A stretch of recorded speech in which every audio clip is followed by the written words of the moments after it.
Hello everybody, welcome back to my channel. I am Gebo the Shaman, and today we are talking about what happens when we have Rahu placed in the 11th house in our birth chart.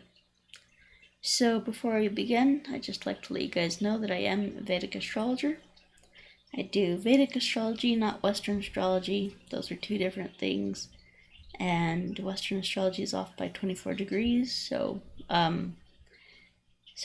let's see here. So I have, an astrology certification course. I have my astrology readings and I have my birth time rectification. So if you're interested in any of my products, services, or courses that you can see all over here, then you can go ahead and check out my website at gebotheshaman.com. I have a lot of bundle sales going on right now, and so that's what I have going on. So you can save a lot with those bundle sales. Alright, so Rahu in the 11th house. So in order to understand this placement, we need to understand what Rahu means. And then we'll talk about what the 11th house means, put them together, and create our own analysis from that. So, alright, so what is Rahu? Rahu, otherwise known as the north node of the moon, is considered in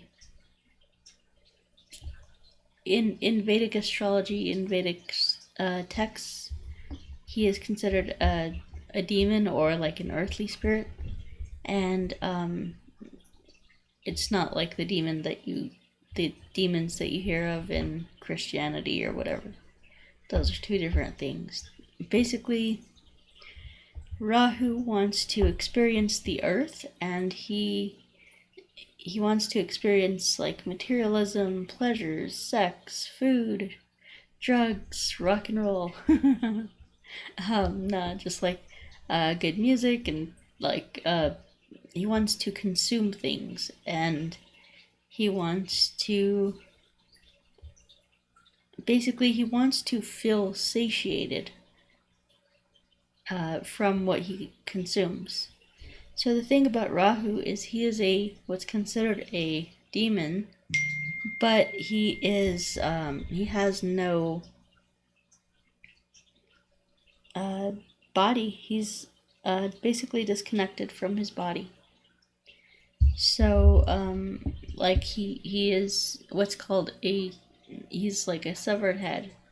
So he has this like immortality, but he exists as a severed head, connected or disconnected from the body. And so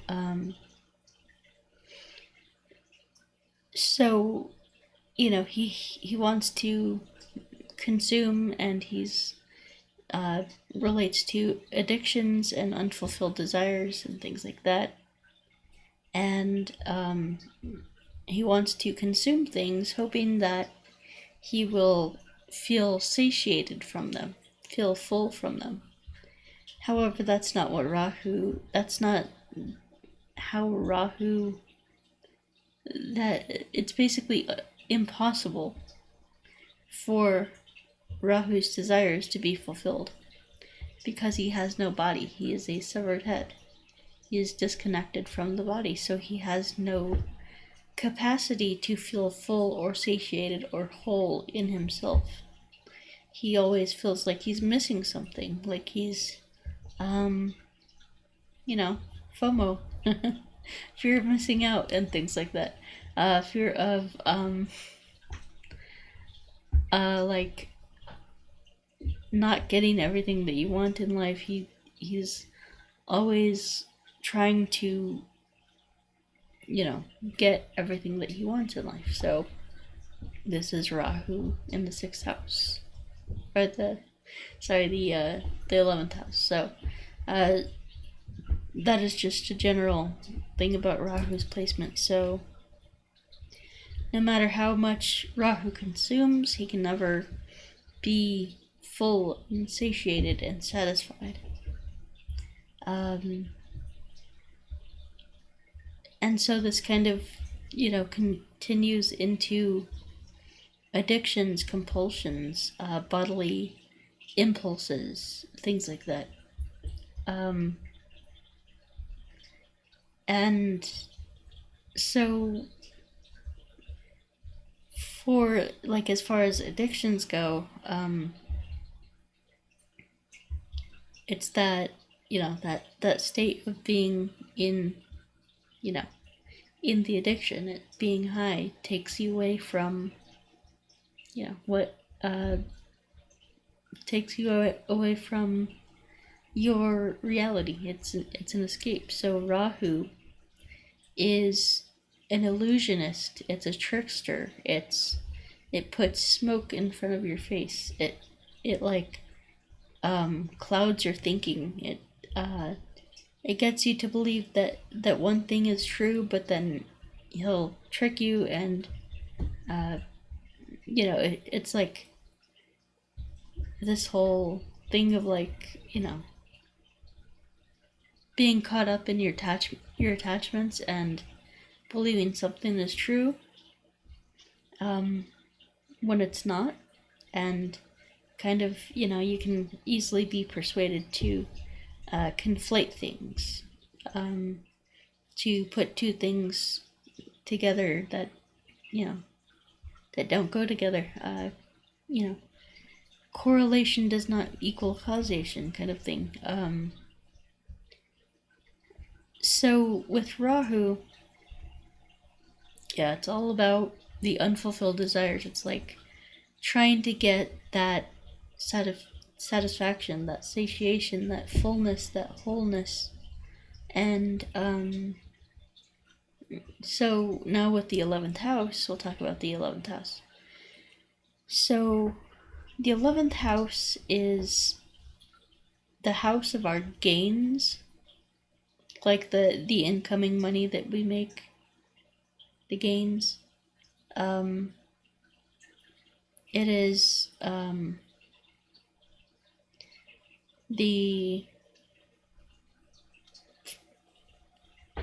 it is our friendship circles, our networks, our friendship circles, our organizations, large groups of people, large friendship groups, large network circles, large organizations, things like that.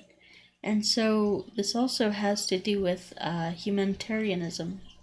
So not only is this what we gain from our hard work, but it's also our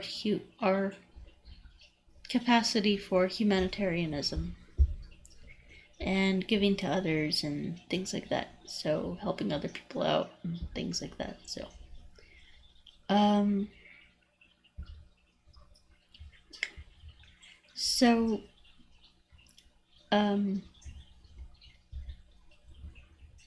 so Rahu in the 11th house. This position,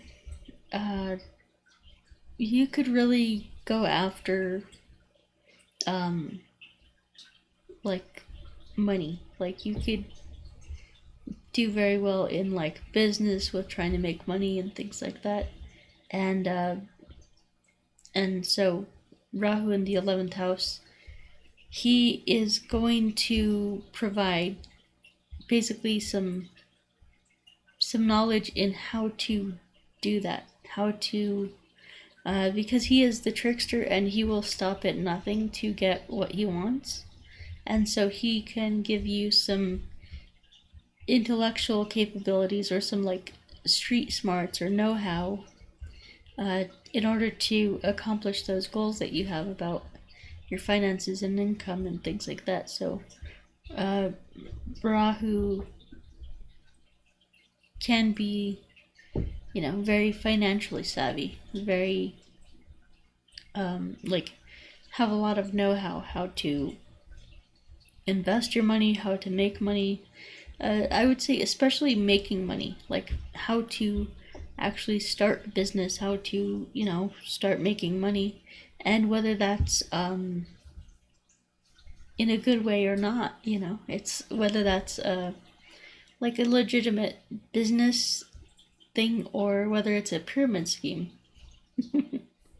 Both of these things can be seen with Rahu here in the 11th house. Bernie Madoff, haven't looked at his chart, but what's that guy with the FTX scandal? That guy.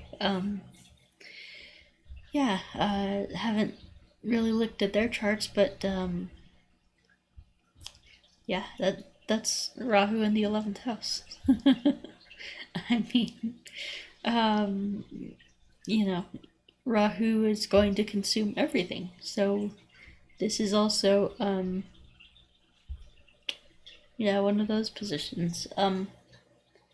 So with Rahu in the 11th house, this makes somebody very financially savvy, and you can do very well for yourself in business and in, honestly, being a scam artist. It's not moral, it's not legal, it's not right.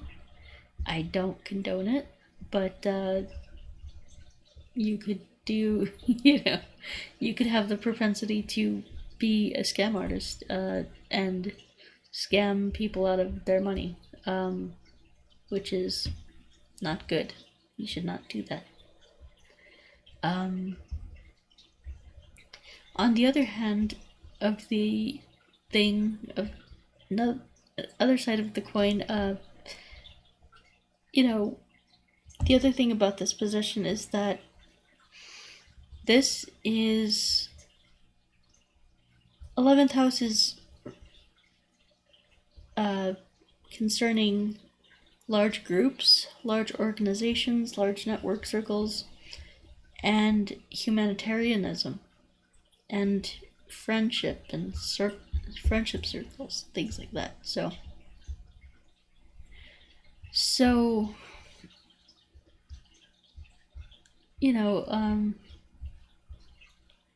someone with this position, Rahu in the 11th house, has the capability to rise up to the top leadership position of any large organization, company, corporation, organization, anything like that. So, company. So, if you have Rahu in the 11th house, you can play some very dirty games when it comes to vying for the top positions in whatever field that is. So, for example, someone with this position could, make it like they could basically sabotage their competition for, like if two people are being considered to be the CEO or one of the top chief positions in a company, someone with Rahu in the 11th house could sabotage their competition and make it seem like they have their stuff together and get picked. So, make it seem like the other person doesn't have their stuff together. So there's a lot of, there's a trickster nation, a trickster tendency there.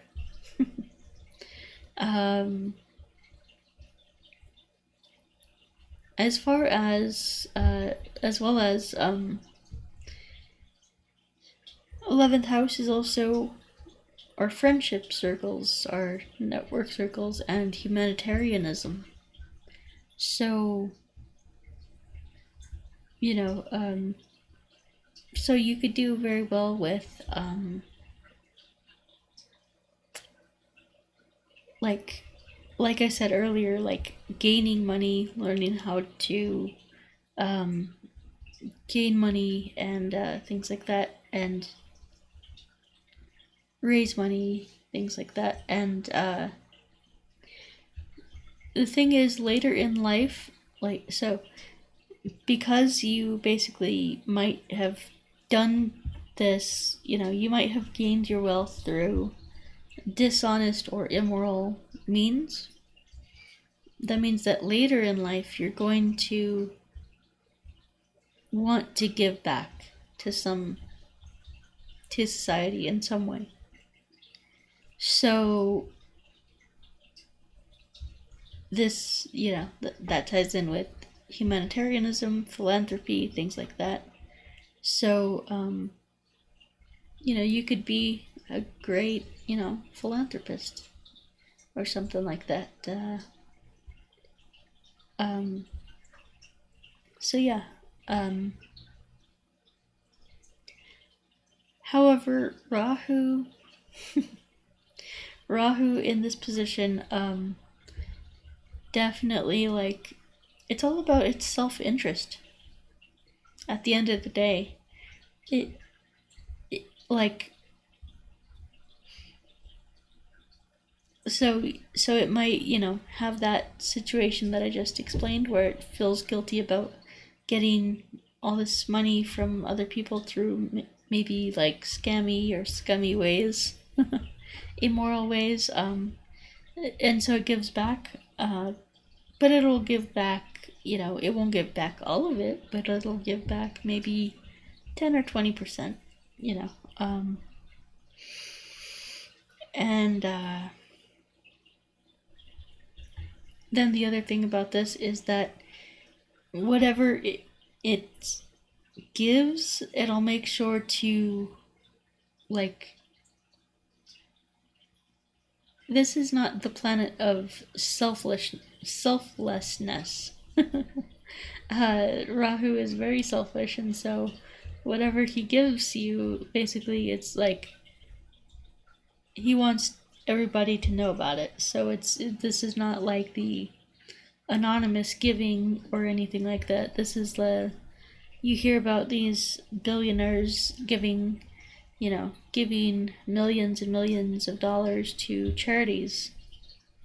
Well, they do that for two reasons. First reason is tax reasons.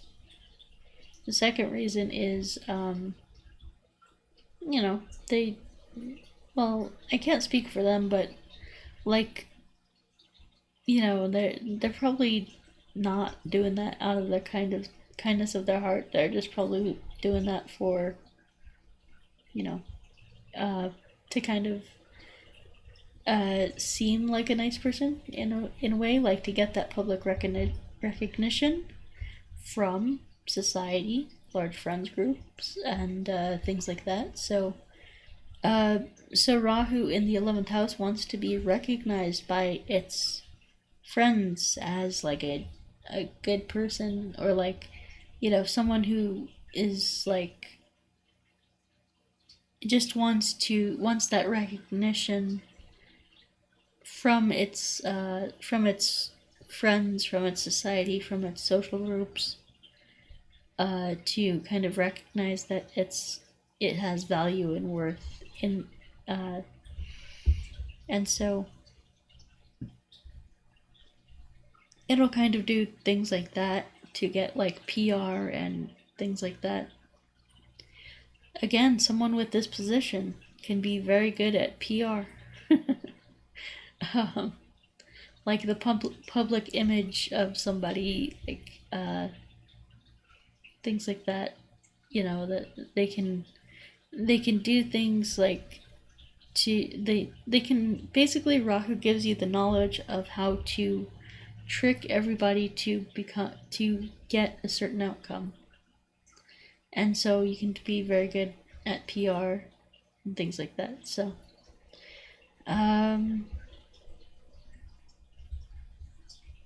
what else?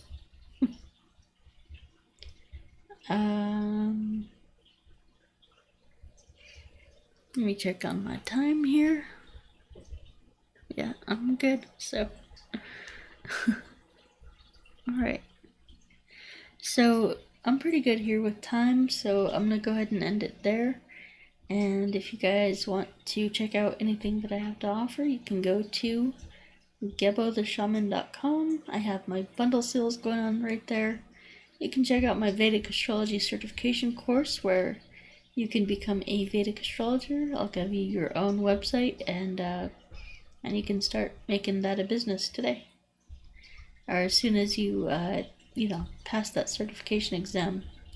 And then we have the Vedic astrology readings.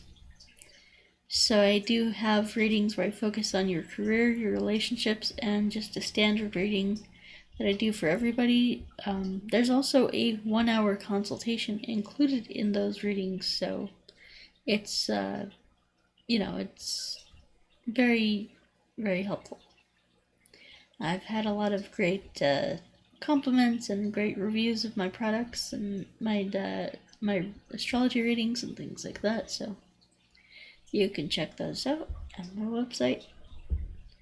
And then we have the Qigong courses. So we have the Cosmic Qigong and the Self-Transformation Challenge. So both of these courses are pretty awesome. I really love the Self-Transformation Challenge. However, you can get both of them for the price of one. You can, get them, and you will be I can tell you, if you do them every single day, your life will change in an amazing way. Like your whole perspective on the world, your perspective on things and stuff like that. So it just changes your neurochemistry, your brain.